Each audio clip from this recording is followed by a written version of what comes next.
Labels. Labels. Labels. They're everywhere. Why do we have so many labels? Well, in the grocery store, it helps us know what's in a can or a bag. Yeah, we have a lot in education, and I don't want to know what is in a student. I want to know what programming could be appropriate, and a label won't give us that because we know each learner has a variety of ways to learn. Well, I think educational systems are going down the wrong road. Let's look closer.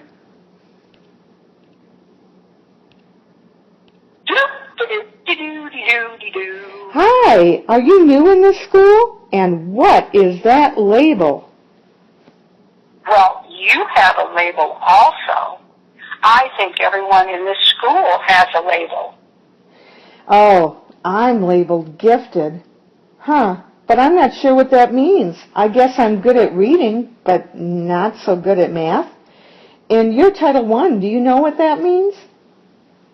Oh, I just know that I'm really good at math, but I'm not so hot at reading. It seems like everyone has one or two or even three labels. So I guess that's how the school decides what you get.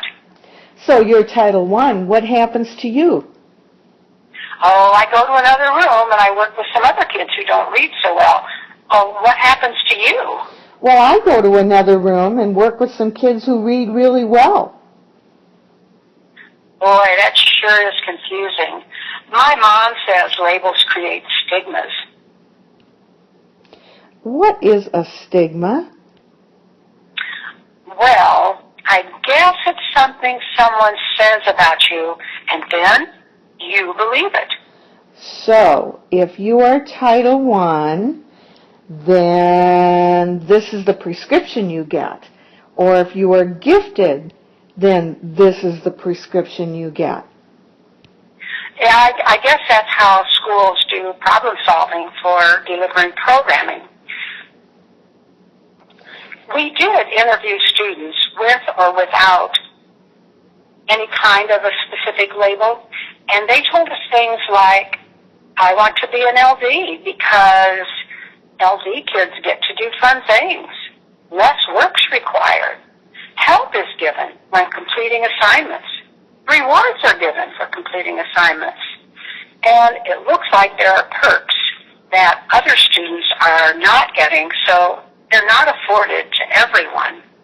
Likewise, we interviewed gifted kids and people who weren't gifted.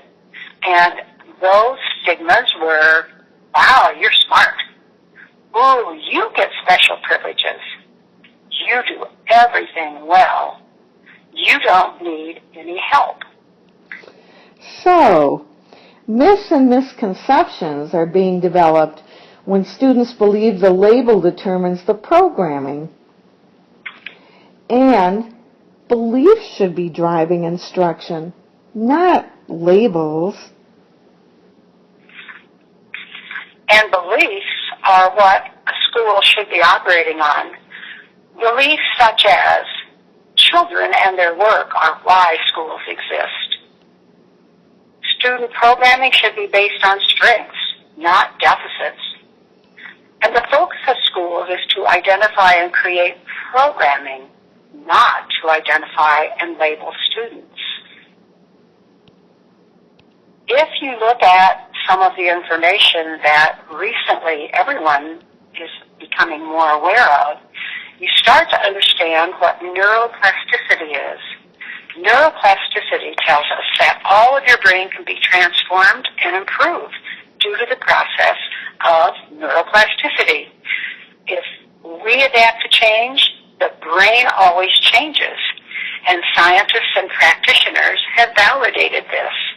We've had principals tell us, and actually Principal D. Lynn Brown says, a student's brain physically changes every day, and the way we teach either enhances or impairs it. And, just look at what students who we interviewed during calculus classes told us. They told us when we asked them, when does your teacher know it's time to move on to the next topic? They said things like, it's the end of 6 weeks and our next topic is whatever. We always start something new on Monday. Really, they have answers if we would just listen. So here's your challenge. We have done this many times with groups of people and think that it's a worthwhile activity for a school to go through. What you do is prepare a set of labels that will stick on someone's head without them knowing what the label is.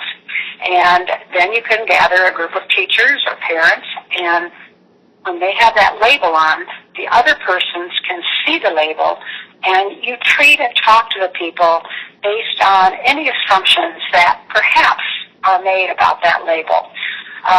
In one of the groups, the person who had a homeless label, somebody asked them, "Have you eaten today?" Or they shied away from the person. Do this activity for about 5 minutes and then have everyone sit down. Still, they don't know for sure what their label says, but they try to guess. When you try to guess, then you talk about assumptions that are made, and if it's done with adults, it's probably done with children. So even though that was role-playing, I think we need to have conversations about what labeling students in schools, even with good intentions, means.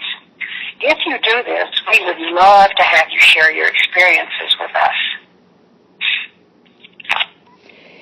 And if you can stay tuned, next time we'll talk about the Common Core, which tells us what we teach, not how.